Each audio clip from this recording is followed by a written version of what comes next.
Espíritu de Dios,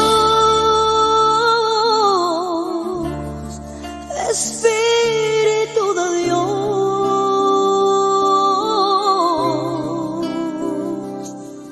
tócame, cúbreme, lléname de tu poder. Eres mi protector, llenas mi corazón con liberación. Dios le bendiga rica y poderosamente. Le habla su hermano en Cristo, Fran Segovia, del programa Nuevas de Salvación. Y continuamos con el estudio del libro de Apocalipsis. Apocalipsis capítulo 6, ya que estamos finalizando el año, vamos avanzando con este estudio, que sea de bendición para ustedes, para su ministerio, para la vida. Traiga sanidad, restauración, vida eterna. Dios es bueno, aleluya. Y para siempre su misericordia. Y quiero que esta palabra, antes de finalizar el año, haga el propósito de Dios en su vida. Recientemente hemos hablado sobre el libro de Apocalipsis en cada una de las sesiones de este libro. Y ha sido publicado, aleluya, en nuestro medio de comunicación, en el canal de YouTube. Y hemos preguntado, ¿cuántos de ustedes han leído el texto que vamos a estudiar del libro de Apocalipsis? Y la verdad, muy pocas personas estudian o leen este libro de Apocalipsis. ¿Por qué? Porque lo ven complicado, lo ven que es mucha simbología, que no pueden entenderlo. Pero bueno, que el Espíritu de Dios traiga revelación para que puedan entender lo que Dios quiso emitirle a Juan para escribir estas profecías que son para los tiempos finales, para nuestros tiempos. Aleluya. Entonces, ¿han leído ustedes el capítulo 6 del libro de Apocalipsis? ¿Lo han estudiado? Una de las cosas que debemos hacer es esta. Debemos estudiar con anticipación, leyendo estos versículos y pidiéndole a Dios que nos enseñen para que cuando escuchemos las enseñanzas, ya sean de mí o de otra persona, estemos mejor preparados para poder entenderlas, aprenderlas y con toda probabilidad incorporarlas a nuestras vidas. El libro de Apocalipsis 6, capítulo 6 de Apocalipsis, nos ayuda para estar preparados y que no nos sacudan en los últimos días. Así que volvamos donde lo dejamos en la semana pasada o en el estudio pasado, Apocalipsis capítulo 6, verso 1. Hablamos del hecho de que la forma única de que este libro se inicia con el Mesías abriendo los sellos. Él lo hace para cada sello. Y esto se menciona aquí, porque para enfatizar que Él tiene el control. Verso 1. Miré, y cuando el Cordero, recuerden que el Cordero es el Redentor, cuando abrió el primero de los 7 sellos, oí que una de las 4 criaturas hablaba con voz como de un trueno, diciendo, ven y mira. Ahora, esto es una invitación, implica un cambio, dice que vengas. La pregunta es, ¿vas a responder? ¿Eres lo suficientemente sabios? ¿Lo suficientemente humilde? ¿Tienes el interés suficiente para entender lo que ves o entender lo del futuro? Solo cuando ves o puedes prepararte, puedes hacerlo adecuadamente. Mi estimación es que, por lo que veo hoy en el cuerpo de creyentes y en el judaísmo, es que casi todos ignoran a los profetas. No estudiamos a los profetas. Los profetas, de acuerdo a este libro de Apocalipsis, ellos revelan el testimonio y el carácter del Mesías. Revelan lo que va a pasar en los últimos días. Entonces leemos en el verso 1, dice que están estos 4, uno de los 4 seres vivientes hablando a gran voz diciendo, ven y mira. Esto significa moverse, implica un cambio y recibir una nueva perspectiva. Verso 2. Juan está hablando y dice, miré y he aquí un caballo blanco. El blanco a menudo puede significar pureza. Pero otra cosa importante, y esto va a ser más relevante en este pasaje, el blanco también puede significar conquistar y puede significar estar en control. Permítanme darle un ejemplo de esto, de la cultura, y es unánimemente cierto en todas las culturas.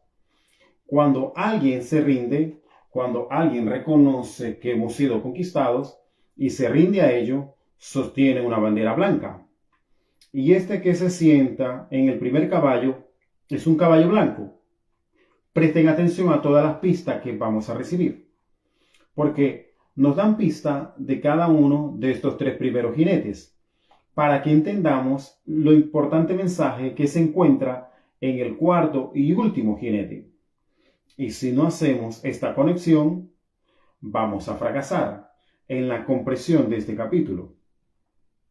Versículo 2. Miré, y he aquí un caballo blanco, y al que se sentaba sobre él, o lo montaba, le fue dado un arco. Así que un arco estaba en sus manos. Y esto es como un arco y una flecha. Ese es un arma muy popular en ese tiempo. Una de las armas, inclusive más letales. Así que tenía un arco, ¿y qué hizo?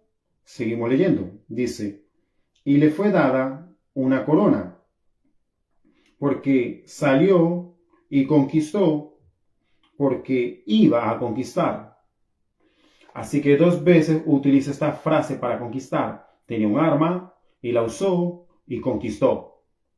Lo que vemos aquí es que el mundo va a ser llevado a la sumisión a este primer jinete. Y voy a señalar de nuevo que va a haber una conexión entre estos 3 primeros jinetes y el cuarto. En esencia son una misma cosa. Y eso se aclarará en un momento. Bueno, miremos un momento el verso 3. Estamos listos para el segundo sello. Y cuando abrió este segundo sello, oí, y la segunda criatura que estaba diciendo, ven y mira. Y salió un caballo, el segundo caballo es rojo. ¿Qué tiene que ver el rojo? El rojo tiene que ver con derramamiento de sangre o guerra. En este primero, él tomó el control, pero también tomó el control para derramar sangre. Iba a hacer algo. Y eso era eliminar toda la oposición en su contra. Ese es su plan. De nuevo necesitamos recordar algo. Todo esto está sucediendo y no es la ira de Dios. ¿Recuerdan el versículo de que hablamos la semana pasada, en el estudio pasado? Ahí dice en 1 Tesalonicenses 5:9, no han sido señalados para la ira. Esto no es la ira. Estamos señalados para la salvación y podemos ser salvos en medio de cosas terribles. Y eso es lo que está sucediendo aquí. Van a pasar cosas terribles. ¿Por qué lo digo? Bueno, miremos el verso 4. Dice, este segundo jinete cabalgaba sobre un caballo que era rojo. Y noten que dije, y dice, a este que cabalgaba sobre este caballo, le fue dado quitar la paz de sobre la tierra. ¿Por qué es tan importante? Tienen que entender la conexión.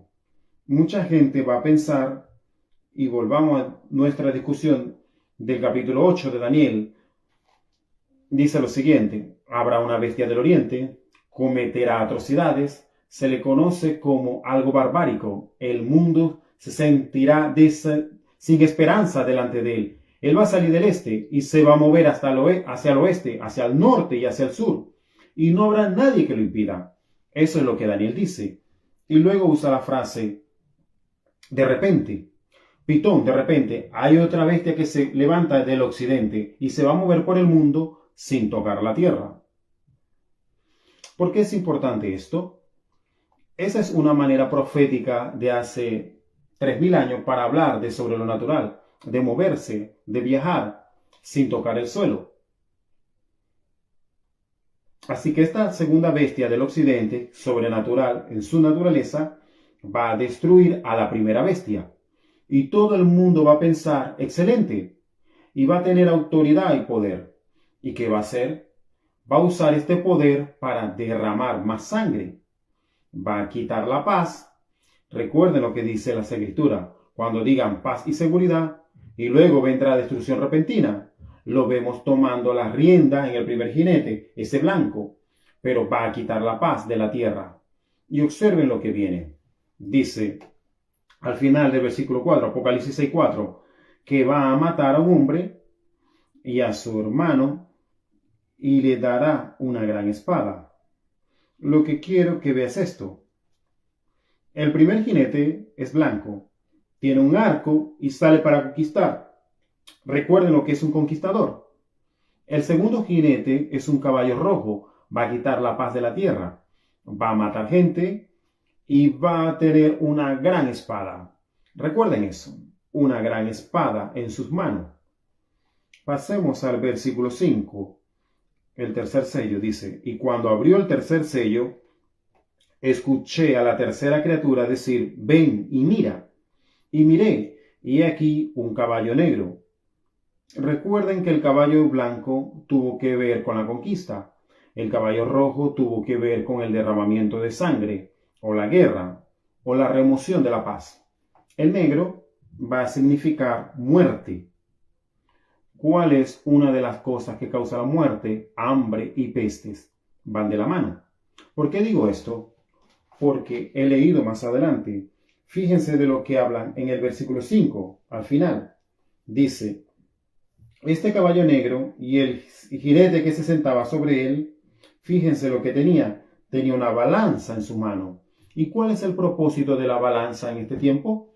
Pesar algo para averiguar cuánto vale un objeto. Fíjense lo que dice aquí. Dice, una medida de trigo va a ser un denario. Ahora, una medida de trigo, esta no es una gran cantidad de trigo. Y un denario es el salario normal de un hombre trabajador. Así que va a ser necesario un día entero para comprar una cantidad relativamente pequeña de trigo. También encontramos en este versículo que 3 medidas de cebada van a ser un denario. ¿Qué nos está diciendo esto? Estamos aprendiendo que el precio de los alimentos se va a disparar. ¿Cuándo se disparan los precios de los alimentos? En tiempo de hambruna y pestilencia. Y luego leemos al final de esto que dice, pero el aceite y el vino no los dañan. ¿Por qué es eso? ¿Por qué esto es importante? Porque el aceite es sinónimo del Espíritu Santo. En medio de este derramamiento de sangre y esta hambruna y esta peste y en medio de esta muerte, el aceite, ¿qué es el aceite? El Espíritu Santo, seguirá estando activo. ¿Y cuál es la otra cosa? El vino. El vino no va a ser dañado tampoco. Eso significa que no va a haber ningún cambio. Esto es muy simbólico. El aceite es el Espíritu Santo, que es el vino. Y el vino es sinónimo de alegría, según las Escrituras. Lo que este pasaje nos está enseñando es que a pesar de las atrocidades y dificultades, el Espíritu de Dios va a seguir moviéndose. En segundo lugar, nuestro gozo no está basado en nuestra circunstancia. Nuestro gozo está arraigado en nuestra relación con el Mesías Yeshua, Jesús de Nazaret, por conocer a Dios, por conocer su salvación. Así que debido a todo esto, nos dice que aquellos que tienen el Espíritu de Dios también van a tener gozo. Estas cosas terribles no los van a alejar de donde Dios quiere que estemos. Ahora llegamos al jinete interesante. Mira el verso 7, Apocalipsis 6:7 dice, y cuando abrió el cuarto sello, oí a la cuarta bestia o criatura decir, ven y mira. Y miré, y aquí el caballo, y presta atención a este caballo. Me doy cuenta de que en español y en otros idiomas se usan diferentes adjetivos para describir a este cuarto caballo. Recuerden que el primero era blanco, el segundo era rojo, el tercero era negro y ahora el cuarto. Bueno, algunos dicen que es manchado o salpicado, pero aquí está la verdad. La palabra griega que se usa aquí se relaciona principalmente con el color verde. ¿Por qué es eso? Déjenme darle una referencia. Búsquelo en el libro de Jeremías, capítulo 30. Y en el libro de Jeremías, capítulo 30, versículos 5 y 6, hay una pregunta que se hace y se contesta. La pregunta es la siguiente: ¿puede un hombre dar a luz un bebé? Obviamente la respuesta es no. Entonces la segunda pregunta es esta: si un hombre no da luz, es decir, no tiene dolores de parto, ¿por qué miro y veo a cada hombre con sus manos sobre sus lomos, encorvados con un dolor insoportable, y el color de su rostro es verde? Lo que tenemos es la palabra del Antiguo Testamento para la palabra del Nuevo Testamento que aparece aquí en Apocalipsis capítulo 6 con este cuarto jinete, 6-7. Y el color de ese caballo tiene que ver con un dolor insoportable. Y eso es lo que está pasando aquí. Son tiempos de gran aflicción. Ahora, debemos tener cuidado, porque alguien dirá: espera un segundo. Ya sabes, los creyentes no van a estar aquí por este tiempo porque tenemos una promesa. Por supuesto que sí. ¿Cuál es la promesa? La promesa es que no vamos a experimentar la ira de Dios. Esta no es la ira de Dios. Vas a ver sin ninguna duda quién es la fuente de todo lo que hemos hablado. ¿Quién es el que está saliendo a conquistar? ¿Quién es el que está derramando sangre y quitando la paz de la tierra? ¿Quién es el que está operando y provocando esta hambruna y esta peste que causa grandes muertes y los precios de los alimentos se disparen? Bueno, miremos de nuevo el verso 8. Y miré, y vi una especie de caballo verde, y el que lo montaba se llamaba Muerte. O sea, el jinete que estaba encima de él se llamaba Muerte. Ahora bien, la muerte nunca es sinónimo de Dios. Lo que vemos concerniente a nuestro Dios viviente es eso. Él es un Dios de vida. El Mesías dice: yo vengo a este mundo para que tengan vida y vida en abundancia. ¿De qué está hablando? Una vida de reino. Entonces, en el cuarto caballo, ¿cómo se llama? Muerte. Y note de dónde vienen. Leemos. Y el Sheol, que es el Hades, el lugar de la muerte, sale tras él. Así que nos dice que este cuarto jinete sale del Seol, que es el lugar de la muerte, un Hades o el infierno. ¿Y cómo se llama? Muerte. Ahora dices: bueno, ¿por qué crees que hay una conexión? Una conexión inherente entre este cuarto caballo y los tres primeros. Te diré por qué. Y no permite ninguna otra interpretación. Lo que vemos aquí, lo que está sucediendo en Apocalipsis capítulo 6, no es la ira de Dios, no es el juicio de Dios, es la persecución satánica. Y en ninguna parte de las Escrituras se nos promete que en esta era que no pasaremos por la persecución satánica. El Mesías lo hizo. El Mesías dice que el mundo lo odiaba, así que el mundo nos odiará. Satanás se movió contra él. Satanás se moverá contra nosotros. ¿Por qué digo que hay una conexión entre los tres primeros y el cuarto? Observen lo que leemos. En la segunda mitad del verso 8, Apocalipsis 6, 8. Y se le dio dominio sobre la cuarta parte de la tierra. Ahora, ¿qué es esto? Pongámonos en términos diferentes. Él conquistó la cuarta parte de la tierra. Algunos estudiosos señalarán la masa de tierra en su totalidad es una cuarta parte del globo. 3/4 partes son agua, una parte es suelo o tierra. Lo que habla aquí es que un reinado mundial, un gobierno de todo el mundo por este llamado muerte, que sale del Seol, el lugar de la muerte o del infierno. Y noten algo más. Dice que se le permitió matar, ¿cómo? El verso 8 dice, por la espada. ¿Por qué es esto importante? Porque si vas al segundo jinete, se le dio una espada. El primer jinete conquistador, así lo tenemos aquí, cuando dice que le fue dado gobernar sobre una cuarta parte de la tierra, eso es conquistar. Entonces leemos que mata, ¿con qué? Con una espada. Esa es la segunda. Pero no solo con una espada, sino con la peste y el hambre, y mediante las bestias salvajes de la tierra. Cuando no hay comida, ¿qué pasa? Hay pestes y los animales salvajes empiezan a venir y se vuelven más peligrosos porque están desesperados por comida.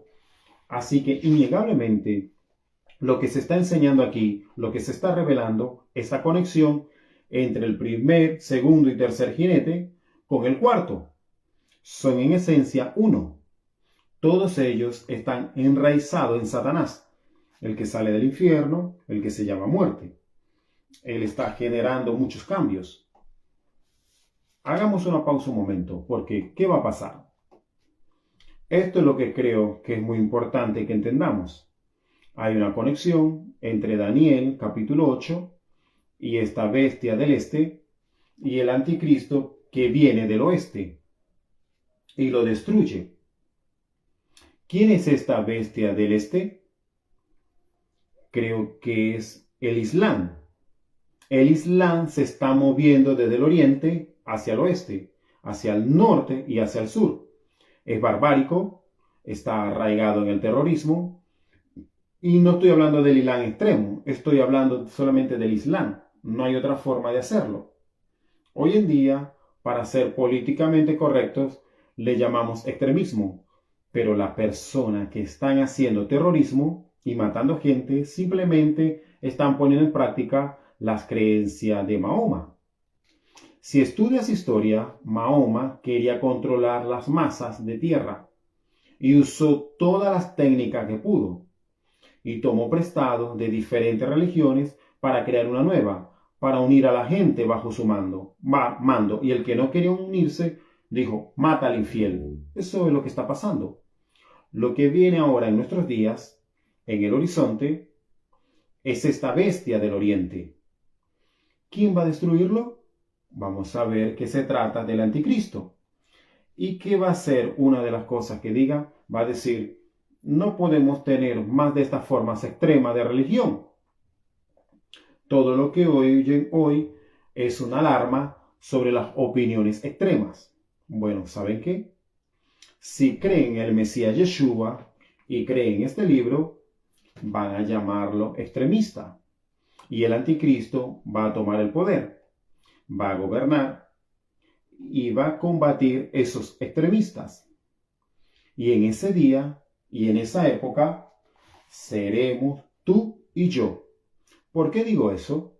Ahora vemos el quinto sello, versículo 9. Y cuando abrió el quinto sello, miré debajo del altar. Ahora, aquí está la cuestión. Cuando se usa un altar, ¿qué te viene a la mente? Muchas veces los cristianos dicen que un altar es un lugar de oración, eso es cierto, pero también es un lugar de sacrificio o muerte. Todas estas cosas son relevantes. Lo que se nos está revelando aquí es que va a haber mucha gente que va a ser sacrificada, es decir, que va a ser ejecutada. Una vez más, verso 9. Y cuando abrió el quinto sello, miré y vi debajo del altar estaban las almas de los que habían sido muertos a causa de la palabra de Dios y del testimonio que tenían. ¿De quién estamos hablando aquí? Aquellos que tuvieron el testimonio de Dios. Eso somos tú y yo, creyentes que valoramos las Sagradas Escrituras. ¿Qué les sucede? Son asesinados porque van a vivir lo que dice este libro. Nuevamente, ¿es esta la ira de Dios? No, Dios no es la fuente de esto. Lo veremos innegablemente en unos momentos. ¿Quién es la fuente de esto? Este que se llama muerte, que sale del abismo del infierno. Eso es lo que vimos en el sello anterior. Verso 9. Y cuando abrió el quinto sello, miré, y vi debajo del altar las almas de los que habían sido muertos a causa de la palabra de Dios, y el testimonio que tenían de ella. Y ellos gritaron con una gran voz y dijeron, ¿cuánto tiempo, oh Señor santo y verdadero?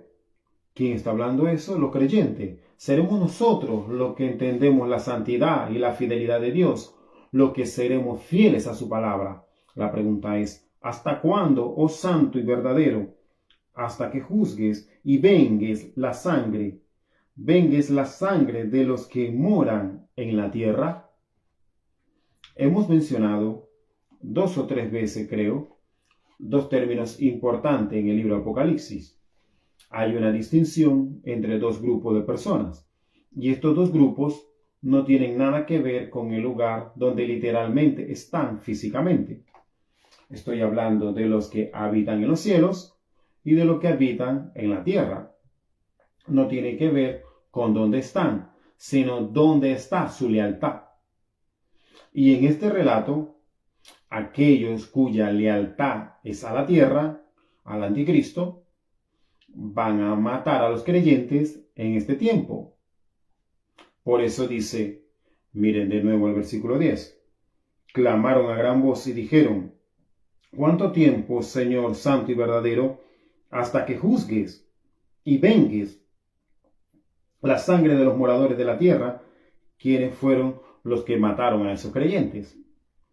Y se les dio a cada uno de ellos una vestidura blanca, y se les dijo que descansaran un poco, hasta que se completara el número de sus hermanos y de sus consiervos que iban a ser muertos en un futuro. Repito, ¿de quiénes estamos hablando? De creyentes, aquellos que veneran la palabra de Dios, aquellos cuya vida están dando testimonio de la palabra de Dios y están siendo condenados a muerte. Pero Dios dice que hay un número. Y estas cosas, recuerden lo que vemos en el libro de Mateo capítulo 24. Él dice que estas cosas deben suceder. ¿Por qué? Al final, para que el mayor número de personas al final se salven. Lo que quiero que vean al concluir este mensaje es que hasta ahora la ira de Dios ni siquiera ha sido aludida en este libro. Todo esto es persecución satánica. Las personas que han sufrido y son condenadas a muerte en el quinto sello son creyentes. Y no es hasta la próxima semana, cuando veamos el sexto sello, que veremos ese indicio de la ira de Dios en el horizonte. No viene, solo se anuncia. Por eso es tan importante que entendamos estos eventos, porque creo que estamos muy cerca de los eventos de Daniel capítulo 8, esta primera guerra que traerá el gobierno y el dominio, ¿de quién? Del anticristo en este mundo. Y mucha gente y muchos creyentes van a ser sorprendidos por ello. La pregunta es, ¿tú serás sorprendido? Bueno, yo espero que no seas sorprendido y que la palabra de Dios haga en ti vida y que tú estés preparado para estos tiempos difíciles que estamos viviendo. Hoy celebran la Navidad, celebran costumbres humanas, están pendientes de lo que ocurre en el mundo. El paganismo penetra dentro de la iglesia. Muchos líderes llamados ministros de Dios aceptan y toman todas esas prácticas, pero se alejan de lo que está escrito aquí por los profetas, por los apóstoles. Aleluya, guiados por el Espíritu Santo de Dios. Y tú y yo tenemos que estar preparados, no para las cosas del mundo, sino para las cosas de Dios. Aleluya. Bendito sea su nombre. Siempre que alguien olea las profecías, se encontrará una y otra vez con las tribulaciones, pruebas y sufrimiento. Y un sabio estudiante de las Escrituras preguntaría, ¿cuál es la fuente de la tribulación? Porque la respuesta a esa pregunta nos permite saber a qué tiempo de la historia se refiere dicha profecía. Como he mencionado varias veces, la palabra de Dios promete que nosotros no experimentaremos la ira de Dios.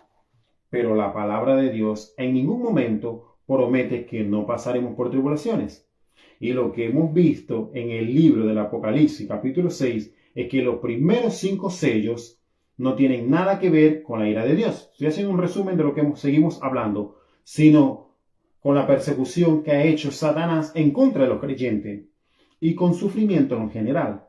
Ahora, estamos listos para el sexto sello. Toma tu Biblia y vamos a capítulo 6 de Apocalipsis y vamos con el verso 11, aleluya. Vamos a ver unas cosas muy importantes para entender e interpretar esta profecía, para que nos posicionemos en el lugar correcto, que es la obediencia a la palabra de Dios. En el verso 12, Apocalipsis 6:12 dice lo siguiente. Miré y cuando abrió el sexto sello, he aquí, en ese momento vemos algo muy importante. Dios en un momento está buscando, aleluya, nuestra atención, está llamando, dice. He aquí hubo un gran terremoto. Un gran terremoto en las Escrituras tiene un parte de un mensaje muy diferente en su connotación. Siempre que vemos un terremoto, primero que nada tiene implicaciones en todo el área alrededor de ese terremoto. Es decir, de lo que estudiaremos tiene implicación en alcance mundial. Afectará a todos en todas partes.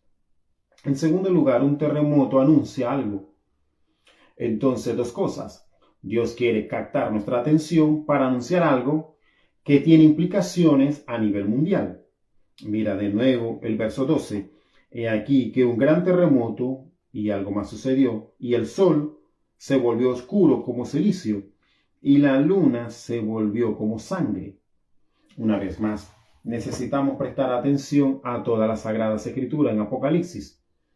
Dentro de la profecía especialmente se nos ha dado pistas y claves con el fin de ayudarnos a entender la conclusión adecuada. Por ejemplo, si en algún momento miras el libro de Mateo capítulo 24, alrededor del verso 30 y 31, vas a ver algo similar, pero diferente. Y eso es importante. Es similar porque describe algo que es muy parecido a lo que vemos, lo que hemos estudiado. Hay una diferencia fundamental. ¿Y cuál será? Bueno, en Mateo 24 se habla sobre el sol volviéndose negro como silicio. Además, la luna no brinda su luz. Esto no es lo que se dice aquí. En Apocalipsis, la luna se vuelve roja como sangre. Dos diferentes construcciones del texto para dos propósitos muy distintos. En otras palabras, estas dos cosas se refieren a dos situaciones distintas que ocurrirán. En Mateo 24, cuando habla del sol oscureciéndose como silicio y la luna dejando de brillar o dejando de brindar su luz, es un anuncio del segundo regreso del Mesías, es decir, su segunda venida. Y lo que quiero que vean es esto: cuando vuelva por segunda vez, y no estamos hablando del rapto en Mateo 24, versículos 29, 30, 31. Estamos hablando de su segunda venida con el propósito de establecer su reino, aleluya. No el rapto, sino su segunda venida. Es muy importante que un estudioso de la Biblia sepa distinguir entre la segunda venida, cuando las nubes se abrirán, y el Mesías vendrá, como lo vemos en Apocalipsis 19, montado en un caballo blanco y los santos con él. Y vendrá a derrotar al enemigo y establecer su reino. Cuando las Escrituras dicen que el sol se hace negro como silicio y la luna roja como sangre, hablamos de diferentes eventos en momentos distintos. Permítanme destacar aquí que un sol que se hace negro y una luna que se hace sangre es mencionado por primera vez en las Escrituras en el libro de Joel, en español, capítulo 2, en hebreo, capítulo 3. Y este evento anuncia la ira de Dios. De hecho, en el libro de Joel se habla básicamente de la última oportunidad para arrepentirse y clamar al nombre del Señor antes de que la ira de Dios caiga. En Joel capítulo 2 en español, capítulo 3 en hebreo, el sol que se hace negro y la luna roja como sangre es un anuncio de la gran cercanía del rapto, es decir, el regreso del Mesías, no su segunda venida, sino su regreso a los cielos para reunir a todos los que han sido redimidos con su sangre. Aleluya. Miremos de nuevo este verso. El verso 12, segunda mitad, capítulo 6, verso 12. Y aquí sucedió un gran terremoto, y el sol se convirtió negro como silicio, y la luna se convirtió en sangre. Bien, esto es lo que se conoce como luna de sangre. Pero hay algo muy importante. Muchas personas señalaron que en el año calendario, en en el año 2014 y 2015, indicaron que habrá un eclipse o hubo un eclipse en la Pascua como en la fiesta de los tabernáculos. En ambos años, 4 veces. Y habla de 4 lunas de sangre. Aquí está el problema. Un eclipse, al que en inglés llamamos o le llaman God Blue o luna de sangre, no es una luna de sangre a la que se refiere las Sagradas Escrituras. Es muy peligroso pensar en lo que ocurrió tanto en 2014 como en 2015, se relacionó con el fenómeno bíblico del cual hemos estado hablando hoy. Cuando la luna se vuelva roja. Eso es algo totalmente diferente con estos pasajes. No se trata de un eclipse. Y no es lo que ocurrió 2 veces en el año 2014 y 2015. Estamos hablando de algo, una luna de sangre bíblica que anuncia la ira de Dios. Ahora, ¿cómo sabremos esto? Es exactamente lo que dice el libro de Joel y lo que nuevamente revela el libro Apocalipsis. ¿Por qué? Miremos nuevamente el versículo 12. Ocurrió un gran terremoto anunciando un evento mundial. El sol se hará negro como silicio. Esto es una señal de arrepentimiento. El silicio en las escrituras se refiere a arrepentimiento. Y la luna haciéndose roja, roja como sangre, es una conexión del arrepentimiento que lleva a la redención. ¿Qué más? Verso 13. Y las estrellas del cielo caerán a la tierra, mientras que un fuerte viento soplará, y la higuera arrojará higos al suelo. Aquí vemos una referencia a lo que toma lugar en el libro de Joel o Joel. Y si miras ahí, Joel está anunciando la venida de la ira de Dios, la última oportunidad de clamar al nombre del Señor para escapar de su ira. Y eso es exactamente lo que Juan quiere que nosotros también hagamos. Él está anunciando la ira de Dios. ¿Por qué lo digo? Avancemos al verso 14. En este versículo tenemos que los cielos fueron movidos. Veamos de qué forma. Dice aquí, fueron movidos como un libro que se enrolla, y también las montañas y los mares fueron movidos de su lugar. De lo que Dios habla aquí es de una transición, un cambio, algo que tendrá un efecto en el mundo entero. Déjenme decirles algo.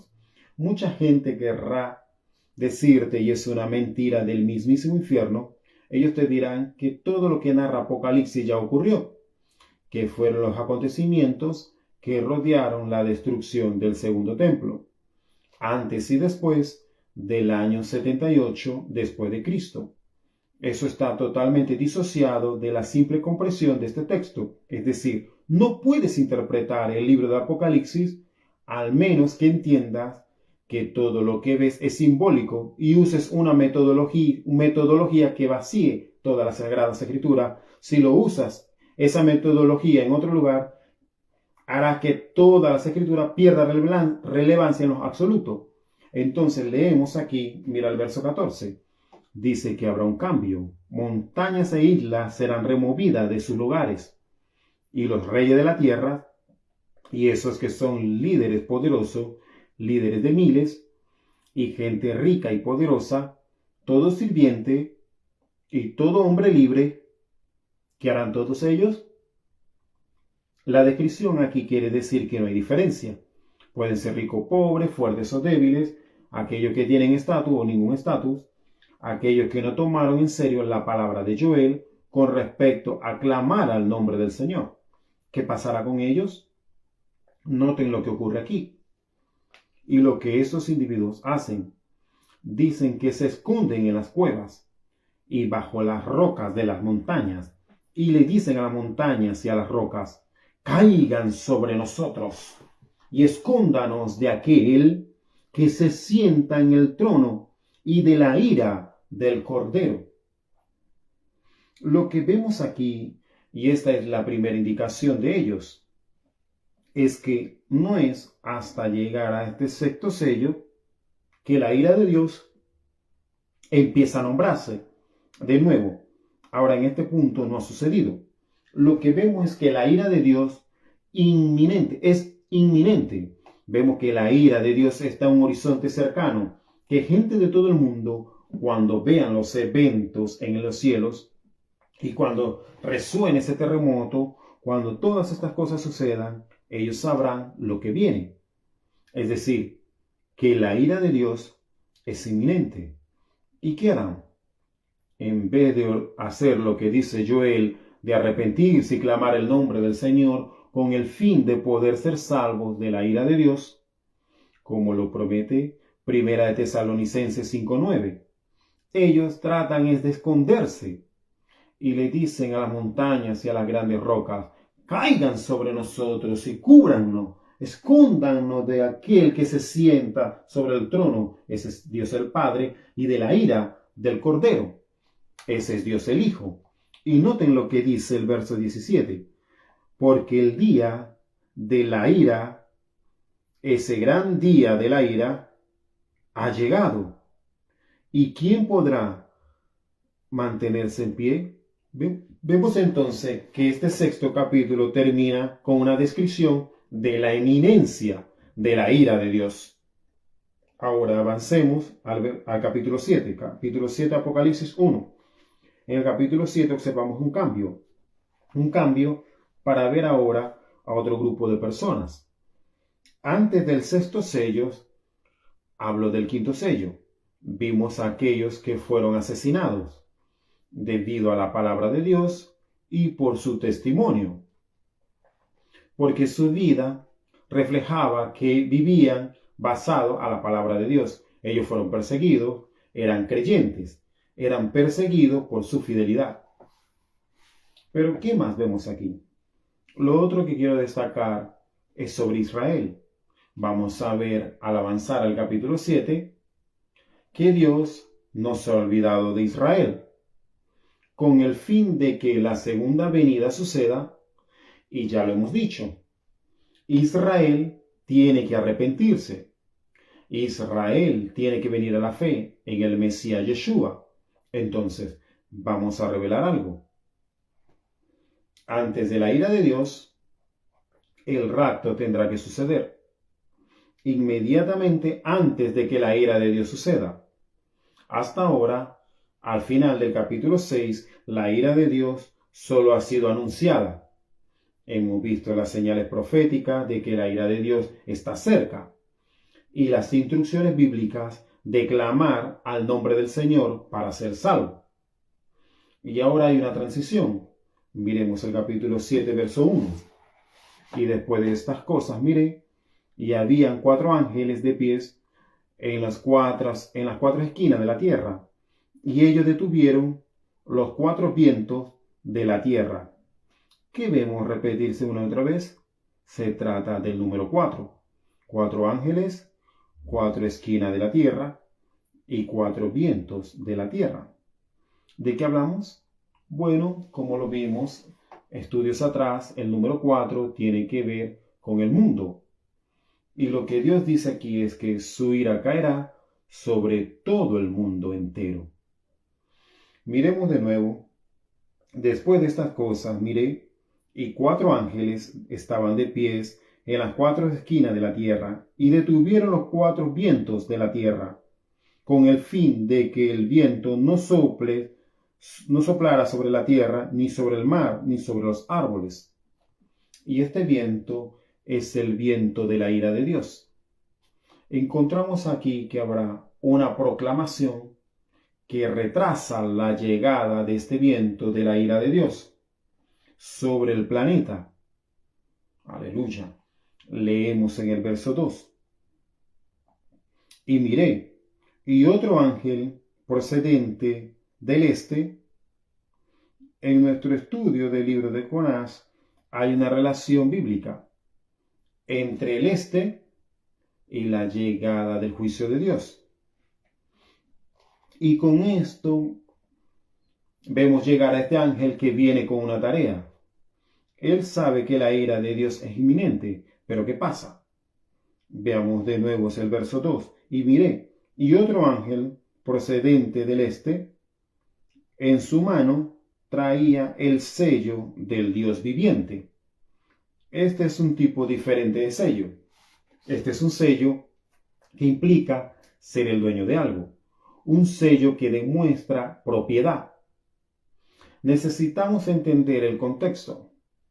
Al final del capítulo 6, vemos que la ira de Dios es inminente. Luego están estos 4 ángeles que están listos para hacer soplar los 4 vientos de la tierra desde las 4 esquinas de la tierra y traer la ira de Dios. Pero ¿qué pasa? Hay una demora. Dios dice, no te lo pierdas. Mira por favor el verso 2.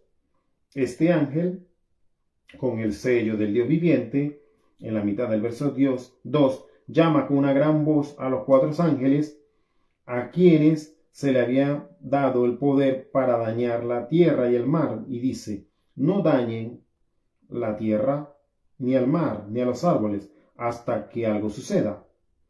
Así que una vez más, la ira de Dios es inminente. El juicio del Cordero está listo para ser derramado sobre toda la tierra. Pero ¿qué sucede? Un ángel dice, esperen, algo tiene que ocurrir primero. Antes de que la ira de Dios pueda caer, y esta ira que será derramada sobre la tierra será en forma de plagas, muy similar a lo que vimos en el libro del Éxodo. ¿Qué sucede en el libro del Éxodo? El libro de Éxodo trata sobre la redención del pueblo de Dios, el pueblo de Israel, esas 12 tribus que fueron traídas a una relación de pacto con Dios.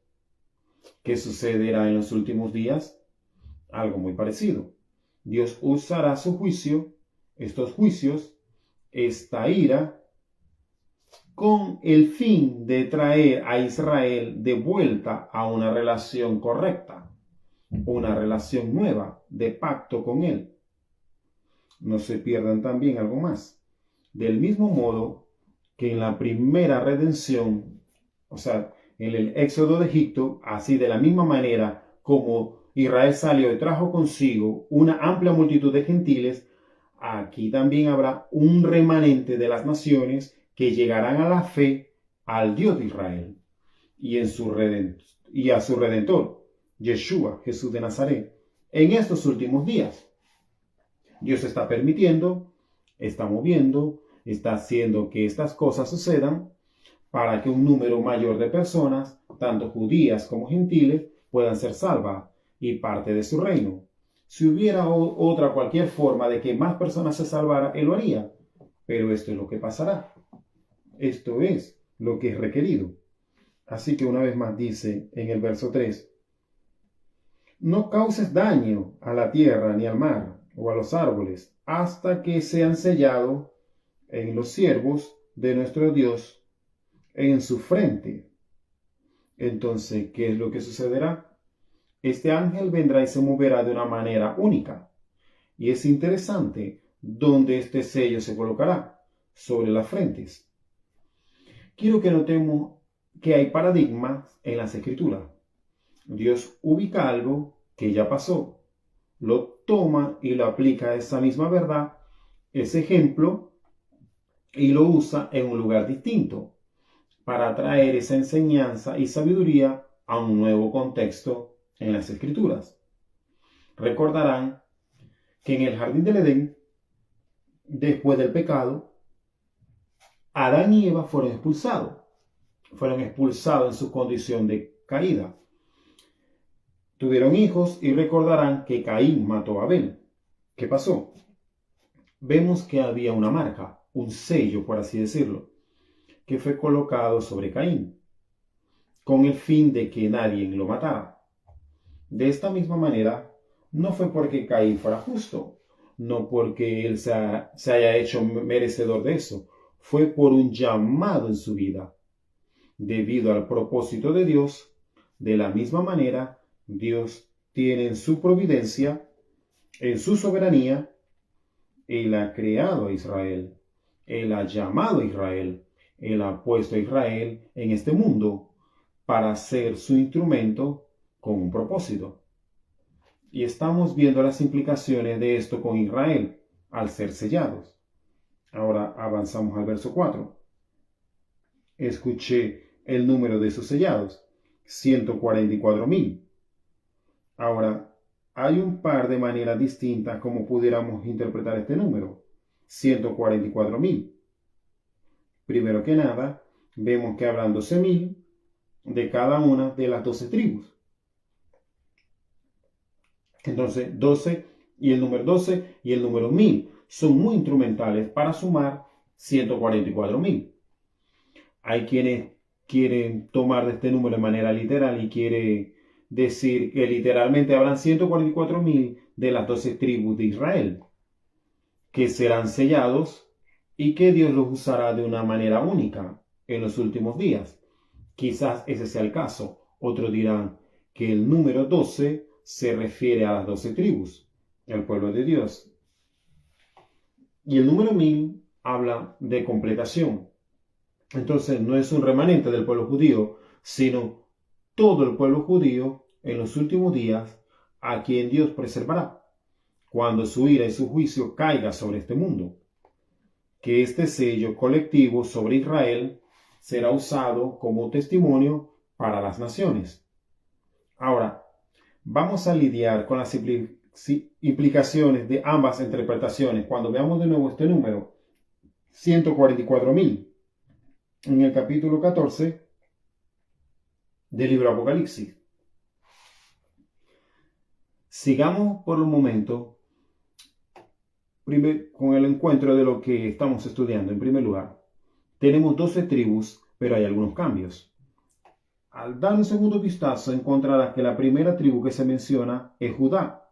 Eso no debería sorprendernos por causa del león de la tribu de Judá.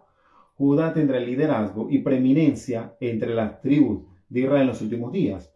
12,000 de la tribu de Judá, 12,000 de la tribu de Rubén, 12,000 de la tribu de Gad, 12,000 de la tribu de Aser, 12,000 de la tribu de Neftalí, 12,000 de la tribu de Manasés. Ahora, esto es interesante, porque una tribu ha sido dejada fuera. ¿Y cuál es? Dan. Bien, Dan no es mencionada acá por una razón. La mayoría de los estudiosos del Nuevo Testamento entienden que Dan, si lo busca en el libro de Josué y también en el libro de Jueces, cuando las tribus están recibiendo su porción de tierra como herencia, a Dan se le entregó el territorio de los filisteos, y él se rebeló en contra de eso, y se fue al norte de Israel, donde había una tierra que a su parecer era mejor, una tierra que era más fácil de conquistar, y debido a que Dan no estaba comprometido con la herencia de Dios, los propósitos de Dios, la tierra designada de Dios para él, muchos eruditos dicen que por eso dice que no se le mencionan aquí. En segunda instancia vemos a quien sí se le menciona, a uno de los hijos de José. Y si miras aquí el verso final del verso 6, se trata de la tribu de Manasés. Manasés es el primer hijo de José. Recordarán que en el libro de Génesis, capítulo 48, era el segundo hijo, el hijo menor de José, Efraín, quien recibió esa bendición especial.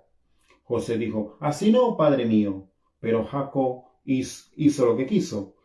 Entonces, ¿por qué no es Efraín sino Manasés? Porque estamos lidiando ahora con un reino. Habrá un cambio, con un rey. Habrá un cambio, una transición de vuelta al plan original de Dios. En todo esto hay un orden específico. Y por esa razón es mencionado Manasés. Seguimos leyendo y vemos que se menciona a Simeón, a Leví, a Isaacar, a Zabulón, a José y a Benjamín. Todas estas tribus son mencionadas. ¿Y qué quiero decir al concluir con este estudio? Apocalipsis capítulo 7, la mitad de este capítulo, es muy importante para enseñarnos que Dios no ha reemplazado a Israel. Dios no ha olvidado a Israel. De hecho, ha sellado a Israel para el propósito de su redención y la usará de manera poderosa en los últimos días. Bien, se me ha acabado el tiempo. Que Dios le bendiga rica y poderosamente en el nombre de nuestro Señor Jesucristo, y que esta enseñanza sirva de bendición, de ejemplo para su vida y que ya deje de prestarle atención a las tonterías, a las festividades paganas, al mundo, y se ponga serio con Dios y a su palabra. Que este año 2025 no sea igual que el 2024. Que tu relación con el Altísimo sea por amor y fidelidad. Vienen tiempos difíciles. Vienen tiempos difíciles. Hay muchos que están profetizando y diciendo el año 25 será el año de la cosecha, será el año de la abundancia. Son falsos profetas. Vienen tiempos difíciles. Créele mejor a estos profetas que están aquí en este maravilloso, glorioso y poderoso libro, las Sagradas Escrituras. Vienen tiempos difíciles, pero el Espíritu Santo está presto para ayudarte en esa debilidad, en esa dificultad. Shalom, bendiciones.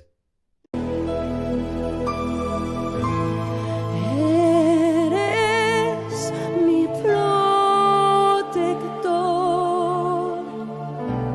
llenas mi corazón de liberación, de angustia me guarda. Una vez más díselo, eres tú, Señor, eres mi. Tu iglesia canta, llenas